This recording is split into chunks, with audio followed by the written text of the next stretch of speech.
Alcohol withdrawal is the monster under the bed. Seizures, shaking for weeks, horror stories that make you think, if I stop, I might actually die. I get it. I used to Google this at 2 in the morning with a half-finished drink next to me, convincing myself it was safer to just carry on poisoning myself. But here's what nobody tells you. For the vast majority of drinkers, the fear of withdrawal is 10 times worse than the reality. Your brain isn't broken. You're not cursed with some mysterious disease. Your body is just trying to rebalance after years of pouring industrial solvent into it. In this video, I'm gonna walk you through exactly what happens in those first hours, days, and weeks after your last drink. What's normal, what's dangerous, and how to get through each phase without turning it into some endless white-knuckle battle. And if you've seen my other videos, you'll know this already. I don't do scare tactics. I don't do one day at a time and lifelong labels.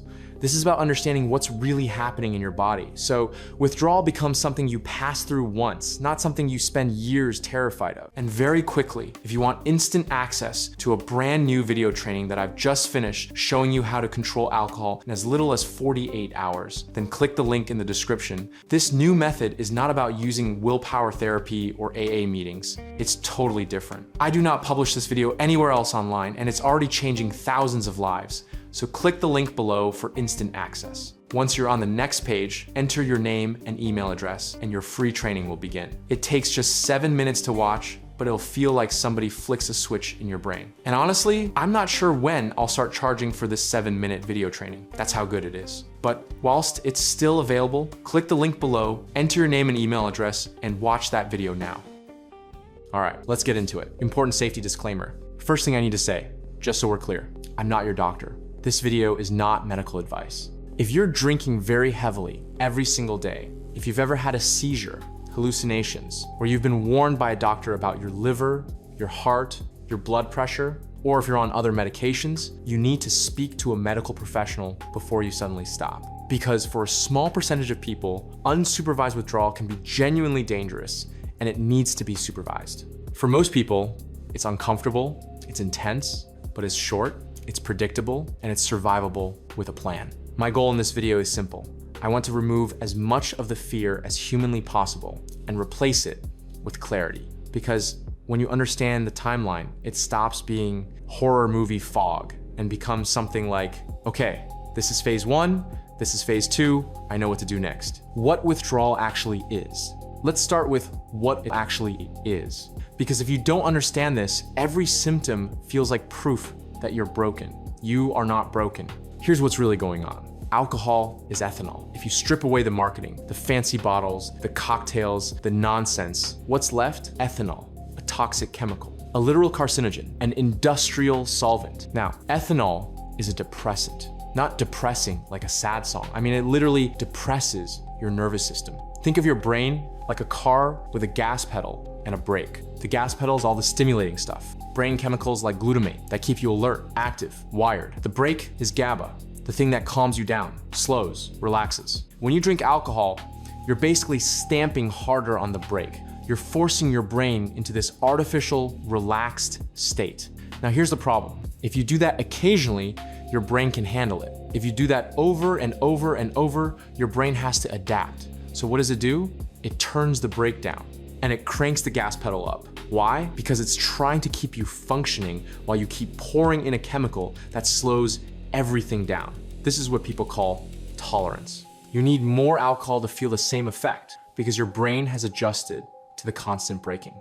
Now imagine you suddenly remove the alcohol. No more artificial brake. But your brain is still adapted to a world where alcohol is coming in. So now you're left with not enough brake and way too much gas. That is alcohol withdrawal. The shaking, the anxiety, the sweats, the heart racing, the insomnia, the feeling like your skin doesn't fit you. It's not a moral failing. It's not a mysterious alcoholic disease. It's your brain saying, okay, I've been forced to live in a toxic environment for a while. Now the toxin's gone. I need to rebalance. Once you see it like that, withdrawal becomes something very different. It's not punishment, it's the healing process. Is it comfortable? No. Is it permanent? Absolutely not. It has a beginning, a middle, and an end. So let's go through that timeline now. Phase 0, the 24 hours before you stop. Nobody ever talks about this phase, but it's one of the most important ones. This is the night where you're sat there thinking, should I taper? Should I have one last blowout? Should I just stop Monday?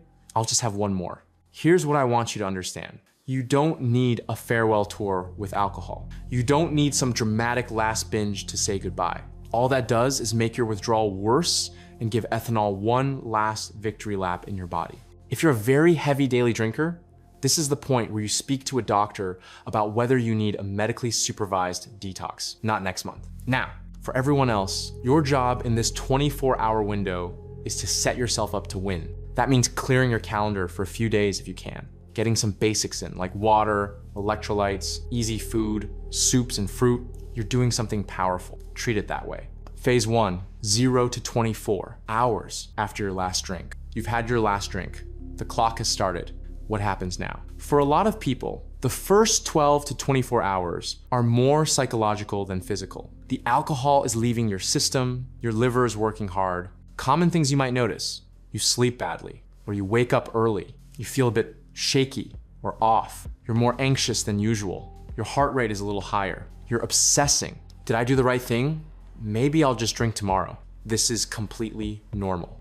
This is the phase where your brain is screaming for the short-term fix it's used to. Not because alcohol is good, but because it's familiar. The danger in this window isn't usually a seizure. The danger is you talking yourself out of your decision. So your job here is simple. Drink plenty of water.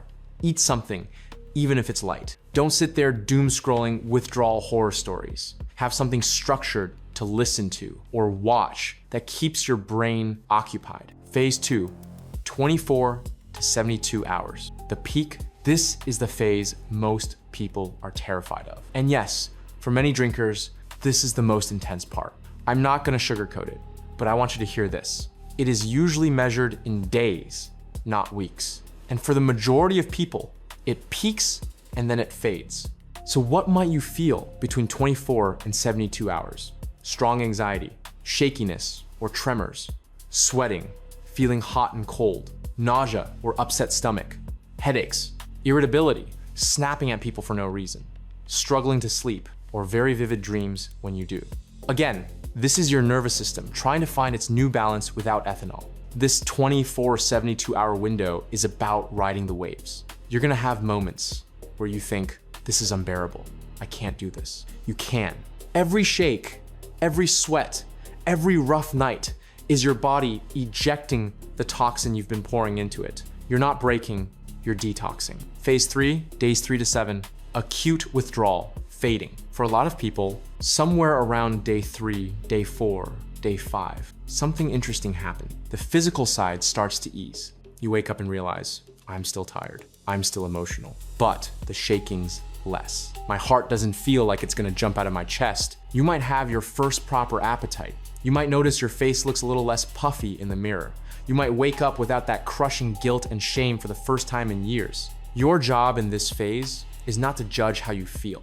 Your job is to give your body and brain some boring, consistent structure while they continue to recalibrate. That might look like going to bed and getting up at similar times, getting outside for a walk every single day, even if it's 10 minutes, eating actual meals, not just crisps and biscuits, and limiting caffeine, so you're not revving your system even more. If you can, start tracking these small wins. I slept an extra hour. My hands are steadier. My head feels clearer in the morning. They might feel tiny, but they're the early signs of a completely different life. Phase 4, weeks 2 to 4, the gray zone. By the time you hit the 2-week mark, for many people, the intense withdrawal is over.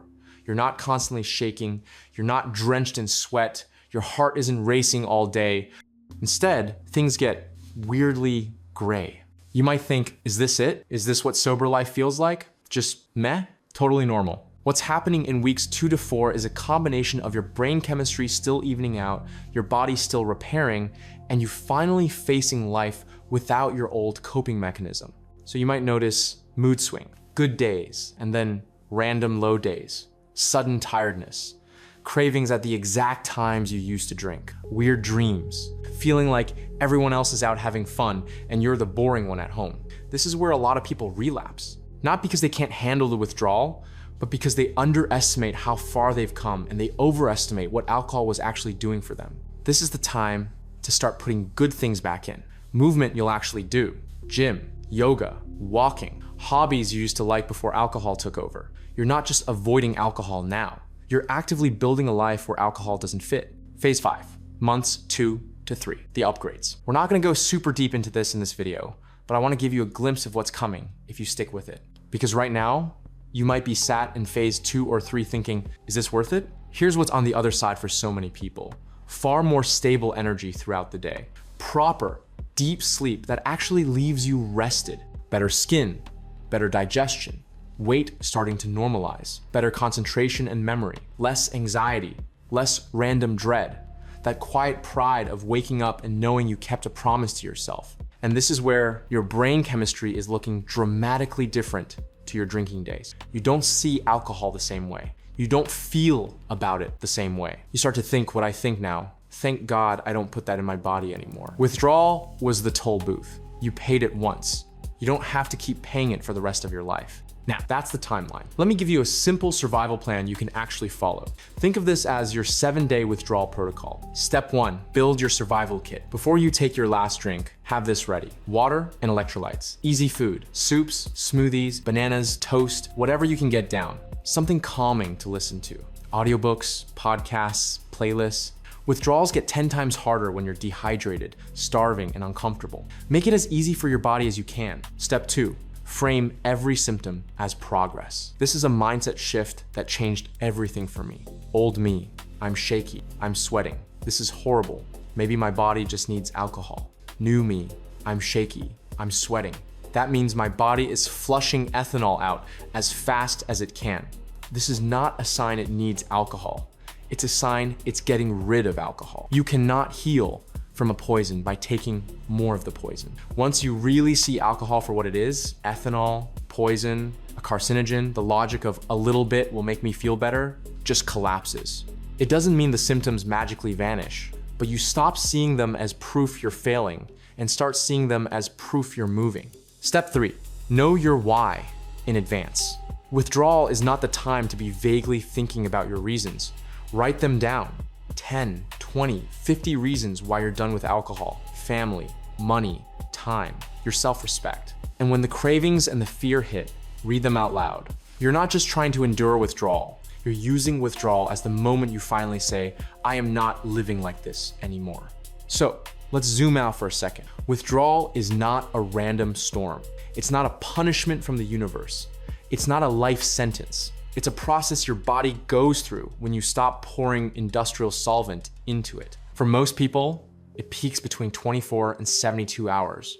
It eases dramatically over the first week. The gray zone of low mood and weirdness lives mostly in weeks 2 to 4. And then your brain and body start giving you dividends that compound for the rest of your life.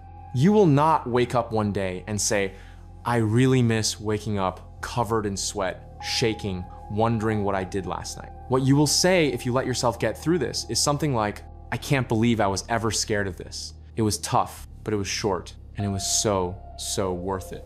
Withdrawal is the toll booth between two lives. You pay it once, you do not have to keep paying it. You're not signing up for a lifetime of trying not to drink and fighting yourself every day.